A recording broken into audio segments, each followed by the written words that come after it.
দীর্ঘদিন ধরে এলাকার মানুষের আস্থা ও নির্ভরতার প্রতীক হিসাবে সেবা দিয়ে আসছে রূপালী ব্যাংক বড়াইবাড়ি শাখা। আলমবিতর, নোহালী, মন্থনা ও বেতগাড়ি ইউনিয়নের অসংখ্য মানুষ এই শাখার মাধ্যমে তাদের ব্যাংকিং কার্যক্রম সহজে সম্পন্ন করে আসছেন। কিন্তু অত্যন্ত দুঃখের বিষয়, এই গুরুত্বপূর্ণ শাখাটি এখন গঙ্গাচড়া আওতায় নিয়ে যাওয়ার সিদ্ধান্ত নেওয়া হয়েছে। ফলে এতদিন যে সেবা মানুষের হাতের নাগালে ছিল তা এখন অনেক দূরে সরে যাচ্ছে।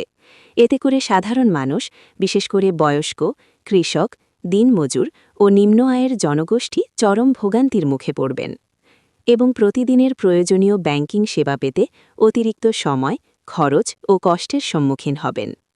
আমরা সংশ্লিষ্ট কর্তৃপক্ষের কাছে জোরালোভাবে অনুরোধ জানাচ্ছি, এই সিদ্ধান্ত পুনর্বিবেচনা করে বড়াইবাড়ি শাখাকে উপশাখা হিসাবে চালু রাখা হোক।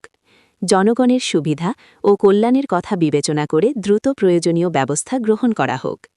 জনগণের সেবা নিশ্চিত করা রাষ্ট্র ও প্রতিষ্ঠানের দায়িত্ব, তাই এই এলাকার মানুষের ন্যায্য অধিকার ফিরিয়ে দিতে সংশ্লিষ্ট সকলের সুদৃষ্টি কামনা করছি। নিজস্ব প্রতিবেদক, আফরা টেলিভিশন ও এসএটিভি বাংলা লিমিটেড।